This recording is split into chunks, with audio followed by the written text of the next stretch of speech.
The kingdom of Duval and Jaguar fans feel it is their time. Travis Hunter, the Heisman Trophy winner, is coming to Duval, and he is going to become the generational player that everyone is touting him to be. He might be that, but Liam Cohen, on a serious note, is bringing innovation to this team that needs a different source of juice after Doug Peterson and that experiment just didn't work out. It resulted, they got a playoff win, of course, in that comeback against the Chargers, but Trevor Lawrence has struggled with consistency on the field. And next year is a season where they're not expecting to win the division, but make a step, maybe get to the postseason. That would be a great start for this run with Trevor Lawrence and get everything going in the right direction. They're certainly paying him enough money. What will be the Jacksonville Jaguars 2025 NFL season? Of course, they didn't have a second rounder because they traded up from 5th to 2nd to take Travis, thinking that he could be 2 first-round picks in one, and a receiver and defensive back and cornerback talent. They start off the year with a home game against the Carolina Panthers. This is a lot larger than people realize because you have Trevor, a former number 1 overall, of course, against Bryce, a number 1 overall. But those opening games give you a taste of what the season will be like. Understandably, if you have some of that rust coming off of the offseason all that time and you're not clicking right away, but a guy like Travis Hunter, you would think, would have an impact right away. Have them losing against Carolina at home in the home opener 24-17 because he can't cover Leggett and McMillan at the same time. Also, Chuba Hubbard out of the backfield. A lot of people don't even know that name. Nick Scouton, the kid out of Texas A&M. Carolina invested in him. Lathan Ransom in the back end, a part of that national championship Ohio State Buckeye team. That Carolina defense is really going to be better. Again, Princely Uman Mielen out of Ole Miss, one of their best defensive players, and that was maybe the best defensive line in college football a year ago. Week 2, they are at the Cincinnati Bengals. Same thing for me, to be honest, that Travis can't cover both Higgins and Jamar Chase. He doesn't have to. Of course, there are other guys on this roster. They brought over Eric Murray from Houston. There's Jerrion Jones, Tyson Campbell, but who is that guy? Travis is going to really need to establish himself as the premier defensive player in that secondary. We know what they have up front, and Josh Hines-Allen, and of course, the former number 1 overall pick in Trayvon Walker, who's been such a good player. This is a team that feels they have the talent on the defense side of the ball now at Travis, and the flexibility and versatility of Brian Thomas, just this absolute force of nature who had this massive year. Everyone's talking about it and expect him to do all that, if not more, now that there's another guy that people have to spend their attention on, eyeballs on, to prevent into Travis, but do have them losing to Cincinnati just because of the sheer power. Burrow's processing ability is in the top 3 in the NFL. I'd put him up there with Mahomes and Matthew Stafford at this point in time.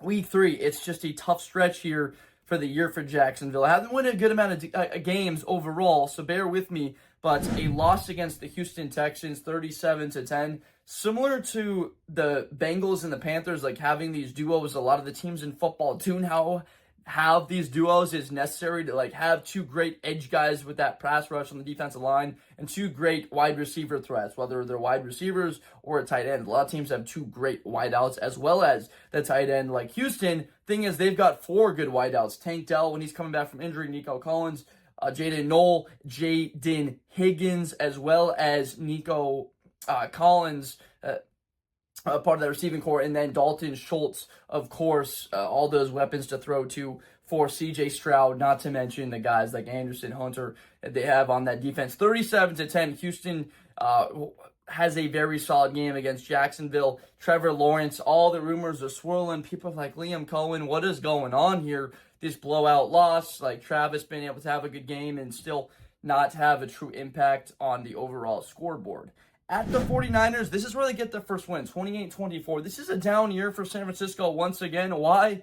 You lost Debo, this playmaker for your team. He's just been there for the Super Bowls that they've gotten to. He had been there for a long time, been that weapon. Just look at that game against the Green Bay Packers that I think he hurt his hamstring in the snow at the end of it. The Green Bay is the number 1 seed, and they beat them, and then they go on to the NFC Champ game, lose to the Rams. But watch that game and that all-out effort. It was their defense, of course. Dre Greenlaw, Tanoa Hufanga, who returned the blocked punt for a touchdown. Both those guys are gone. Charvarius Ward, the corner, Travis Hunter, Brian Thomas taking advantage of the weakness in the secondary and having big days, both of them, to move them to 1-3 before they're set up for a huge game, really, against the Chiefs. Monday Night Football, 1-3. Like, you can get your season on the right track. Where the Jaguars lack is at the tight end position. I talked about that core. Like, is Diami Brown? Is it Josh Cephas? Like, who is that number 3 wide receiver? Or who's that guy at the tight end spot that's going to take a little bit of the pressure off of them in the red zone? A big body target down there, and that's what the Chiefs obviously have in Kelsey.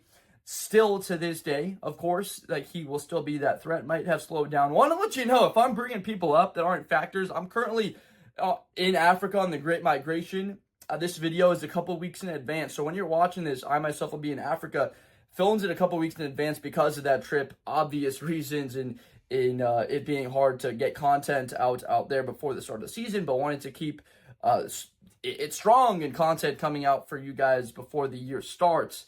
And that's, if I'm making anything that would be a mistake, it's because I'm recording this before any of that stuff happens in training camp.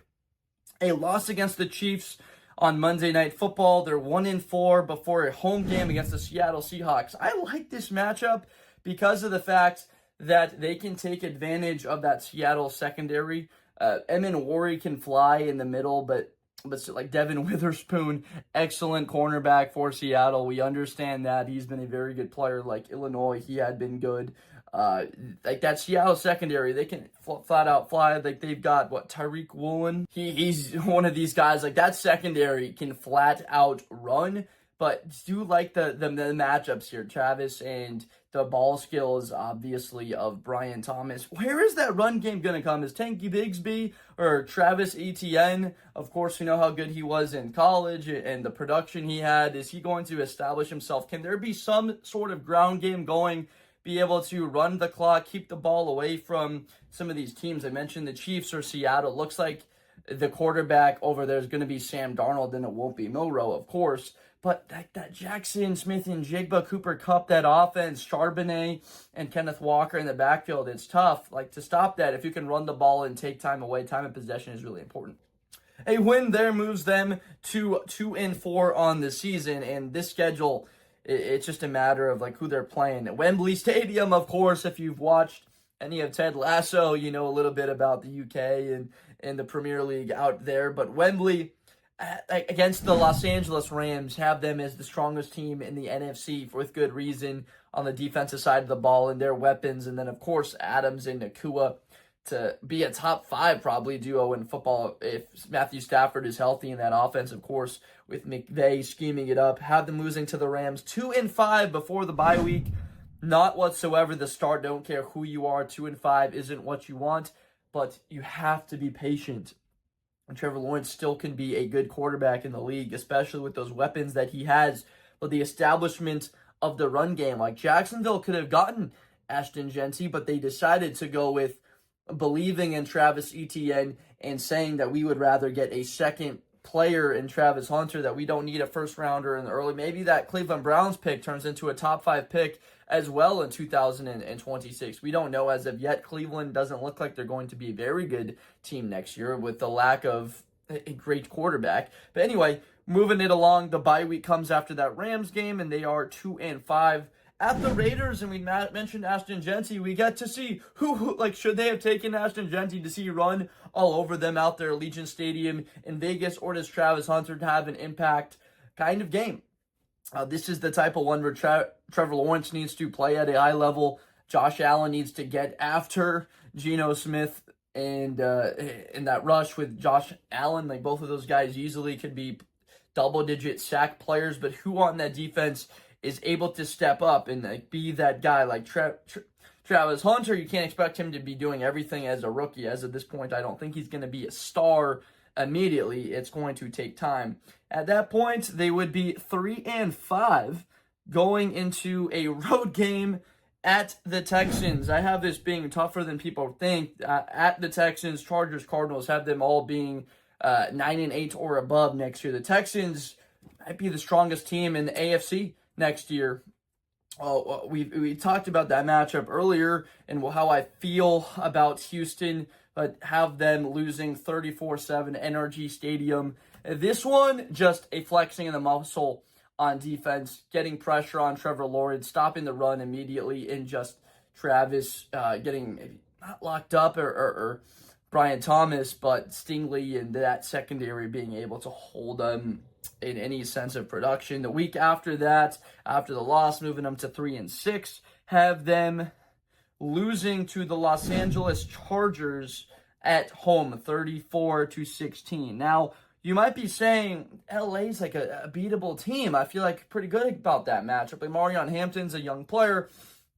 Running backs can produce. Ashton Jeanty can produce. Quinshon Judkins with Cleveland, he can produce. Trayvon Henderson, New England, he can produce. Marion Hampton with the Chargers, all of those top 4 running backs, they can produce. Even Caleb Johnson for Pittsburgh, like all of those top 5 backs that are taken in the draft, do not at all be surprised if they are producing and doing well in the NFL running, because they've got that juice now. That's usually when you slow down, is after maybe year 5, year 6 as a running back in the National Football League. The Chargers handing them a loss, moving them to 3-7 overall. It doesn't get any better. A loss at the Cardinals.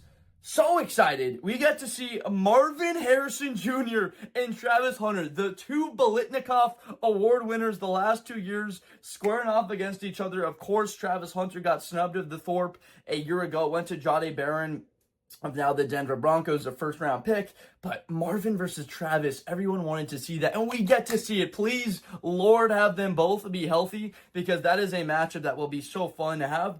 Travis being productive on the offensive side of the ball. We get to see Travis Hunter lining up against Will Johnson. It's so fun with Travis. Seeing him compete against some of the more fun cornerbacks from college. If you're big college fans, you can understand the passion, enthusiasm. Like Travis going up against Will Johnson, turning around and going up against Marvin Harrison Jr. is pure popcorn, even though if the Jaguars at that point are 3-6 on the year. Like, here we go for that game. A loss 23-38. Moves them to 3-7 on the season. Then they have the Titans at home. Cam Ward coming into town. This is where it comes up. Travis lining up against Calvin Ridley, a winnable matchup, and you can see a little bit of the discrepancy between this big, physical, Marvin younger and Calvin Ridley has been productive. A 22-20 win, being able to actually get production on the ground in that game. And Leon Cohen establishing a little bit of positivity, like we can keep him around for another year. Let's see how this thing can ride out. A win against the Indianapolis Colts, where they can get on this little bit of a run here on the AFC. 26-20.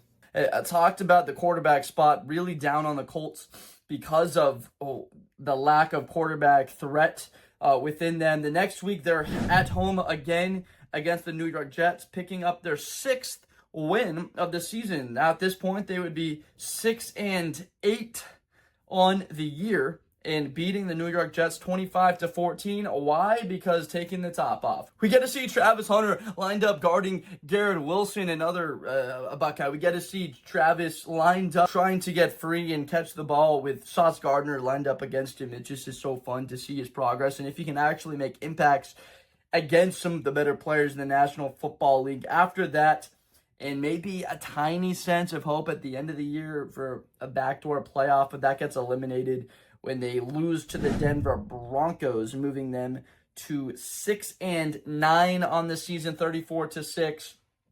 Realistically, 6-8. There's not a whole lot of hope for the playoffs, but I know there can be a couple scenarios in there. Losing to Denver. Denver flexes again. I talked about Pat Surtain, Jahdae Barron. Travis Hunter gets to stick it to Jahdae Barron. And he can play great on the defense side of the ball, be like, I should have won the Thorpe. And then on the offense side of the ball, he can toast the DPOY, Defensive Player of the Year, for the NFL, and then toast the Thorpe Award, Best Defensive Back in college football on the offensive side of the ball. Every week, this is why the Jaguars are must-see football, because of Travis Hunter.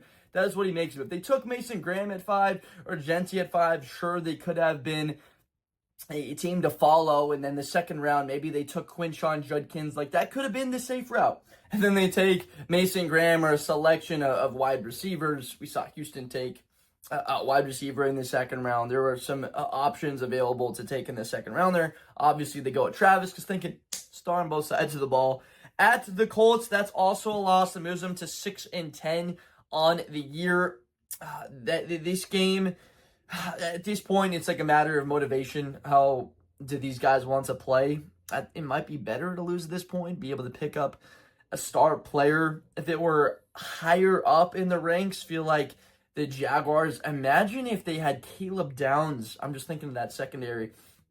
Caleb Downs in the middle of that defense and Travis Hunter on one corner of side, and you've got Josh Allen and Trayvon Walker. It's starting to get exciting, right? When you think about that, like having a poor season this year, it might not be the best thing, but if it's poor enough to the point where maybe you only win 5, I have them winning the next week against the Titans and finishing the season 7-10 overall, which is not good enough. If you want Caleb Downs, you need to be in the top 5 or 6 next year in that draft. It's going to be 2 quarterbacks, likely Caleb Downs, Peter Woods, TJ Parker, maybe 3 quarterbacks, most likely, honestly, top 5, and then a combination of those 3 players up there. We'll see Caden Proctor, most likely like top 6, 7. So a lot has to shake out. Could be a couple surprise names, but imagine Caleb Downs and Travis Hunter, that forming in the secondary, and the Jaguars looking somewhere else. But I'm getting a little bit ahead of myself. Jacksonville still has a whole season to play, a couple winnable games that I have, of course, throughout the schedule. Every team's always got winnable games that set the tone of where the season winds up going, and if those bounce the right way, who knows, the Jaguars could be in position to be there for playoffs in that first year under Liam Cohen. Let me know overall what you think about Jacksonville. Drop in the comments what you would, how fun it would be, like Caleb and Travis, and if they'd be going up against each other also in practice on the other side of the ball, or if I'm dead wrong about Jacksonville, this team can compete for the playoffs and they're going to be dangerous right away. What production you want to see from Hunter to start the season. So give it a subscribe for more content coming out in the future, and I will see you guys next time. I appreciate you so much. Thank you. See ya.